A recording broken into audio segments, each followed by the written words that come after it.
Le pèlerinage jeunesse annuel est une occasion pour les jeunes du diocèse de Québec, à l'invitation de leur archevêque, de marcher avec Jésus au nom de leur foi. Cette année, inspirés par le thème « Passons sur l'autre rive », les jeunes marcheront dans le Vieux-Québec, descendront jusqu'au Traversier et passeront sur l'autre rive pour poursuivre leur pèlerinage. Dans le contexte de la société d'aujourd'hui, avec le vent qui souffle sur notre société de questionnement sur la religion, sur les signes, sur la foi, qu'est-ce que ça veut dire pour nos jeunes de marcher dans des lieux publics et de témoigner ainsi de leur foi? Je pense que le pèlerinage aujourd'hui, c'est une belle façon de témoigner de ma foi parce qu'on va justement dans les lieux publics et on passe en grosse gang à travers la ville. Les gens vont nous voir avec notre croix, avec l'archevêque et ça démontre un peu en fait que la foi est encore vivante chez les jeunes, qu'on est encore dans l'Église, on appartient encore au Christ et qu'on n'a pas peur de vivre cette foi de façon publique. En fait, pour moi, pour tout ce que le Seigneur a fait dans ma vie, de m'amener au chemin avec le passé que j'ai eu, moi je trouve que c'est formidable de pouvoir montrer à d'autres jeunes que justement on peut... le Seigneur est là pour nous, le Seigneur est là pour notre vie. C'est une manière de montrer ma foi, c'est une manière de rencontrer des gens qui sont comme moi parce que avouons-le, c'est pas facile d'être chrétien aujourd'hui, surtout jeune, là, parce que avec tout ce qui se passe. Mais pour moi, le pèlerinage, c'est encore une preuve que Dieu est là, Dieu veille sur nous, puis nous fait sortir de chez nous.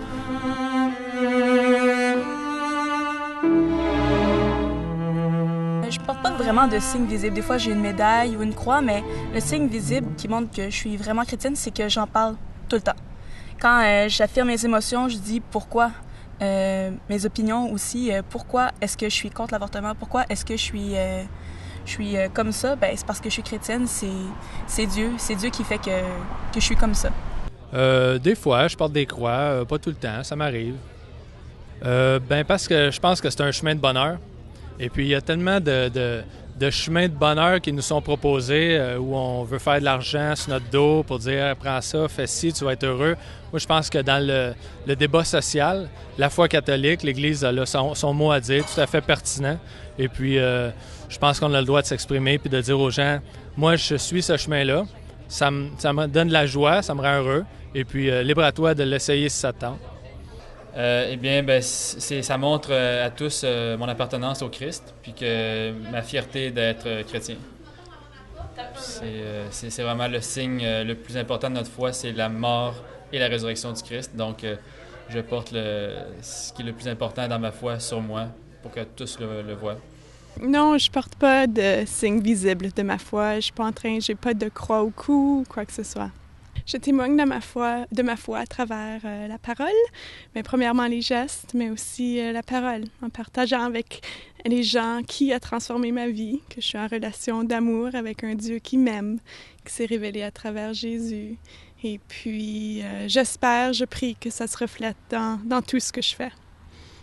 J'ai jamais eu de réaction mauvaise à mon endroit pour ça. Les gens sont habituellement très, très ouverts.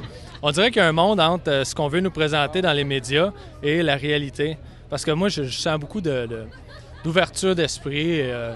Puis si les gens ne sont pas intéressés, ils ne sont pas intéressés. L'idée, c'est peut-être de ne pas les fatiguer avec ça, de ne pas être trop prosélyte. Juste de témoigner par sa joie de vivre et puis par d'être gentil avec les gens et puis tout ça. En autant qu'ils sachent que tu es chrétien, moi, je me dis le reste, c'est dans l'action.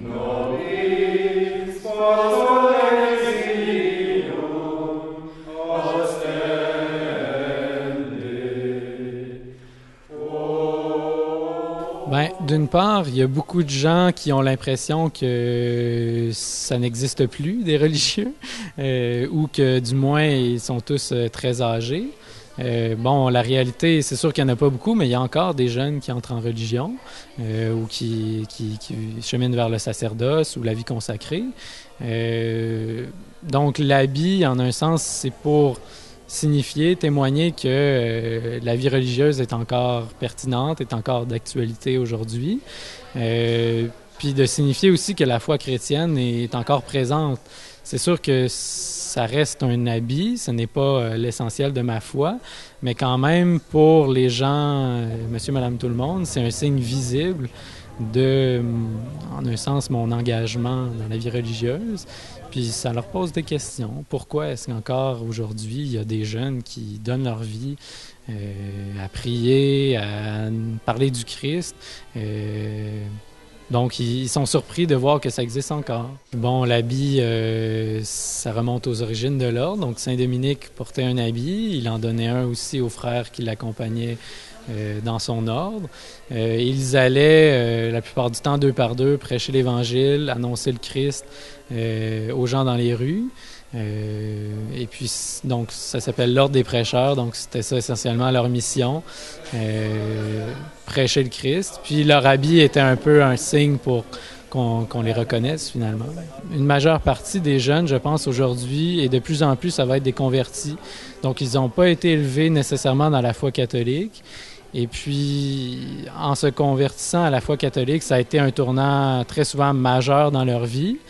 Et puis, pour eux, c'est fondamental de témoigner de cet amour-là qu'ils ressentent de Dieu, puis de l'importance de leur foi dans leur vie, parce que finalement, c'est central.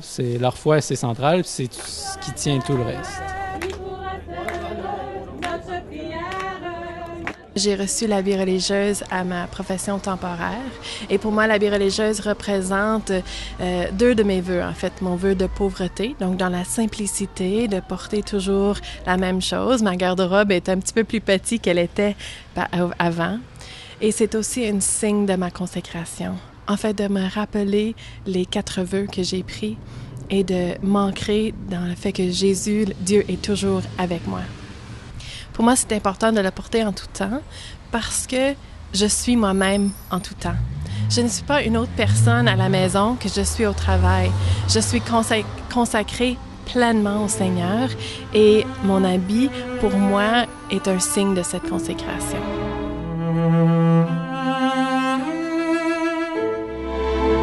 Quand j'écoute les médias présentement, mon cœur est brisé, surtout pour les femmes musulmanes. Parce que, pour quelle raison, je ne sais pas, mais elles sont le cible de toute la haine qui sort après l'annonce de cette charte. Et nous, on est unis. On est des femmes et des hommes qui veulent simplement être qui nous sommes et exprimer dans la liberté de l'être. Et comme chrétiens, cette valeur de liberté est tellement importante. Et donc, je porte beaucoup les femmes musulmanes qui ont encore le courage de porter leur voile parce que je les respecte beaucoup. Ce n'est pas facile aujourd'hui. Bien, ça suscite de l'admiration. Parce que, tu sais, à la suite des attentats du 11 septembre, les gens ne pouvaient plus supporter de voir des femmes porter le voile aux États-Unis. Puis, avec les Juifs qui sont souvent encore méprisés, de porter la kippa dehors, ben moi, je trouve ça admirable de leur part à cause que ça prouve qu'ils sont enracinés dans leur foi puis qu'ils n'ont pas peur d'affirmer qu'ils sont profondément. Ça m'incite à mieux vivre comme ces personnes-là, de montrer ma foi encore plus profondément. C'est vrai que moi, j'ai pas de voile ou de kippa, mais de vraiment m'affirmer. Le pape, à Rio, il avait demandé de s'affirmer, de prendre les devants, puis de pas avoir peur de parler. Alors, c'est aussi une réponse à son message que d'affirmer ce que je suis, c'est-à-dire une chrétienne. Pour moi, je vois quelqu'un qui est solide dans son identité, quelqu'un qui a des convictions profondes, qui cherche à vivre sa foi aussi, comme moi, j'essaie de vivre ma foi.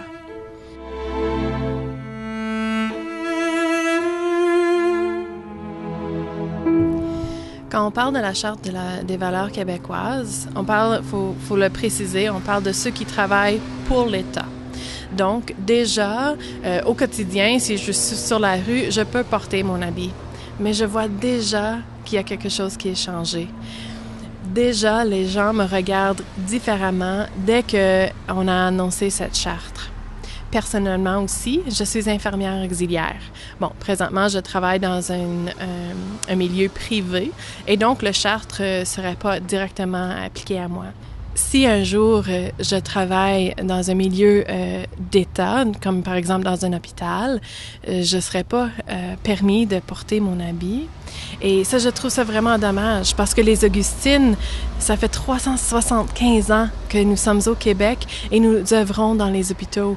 Et maintenant, le gouvernement va nous demander de quitter. C'est triste. Avec ce charte, j'aurais un très grand choix à faire. Est-ce que je veux continuer à soigner les malades qui ont tant besoin d'une présence d'amour et une présence de soins? Ou est-ce que je choisis de continuer de porter mon habit et de sacrifier un part de qui je suis?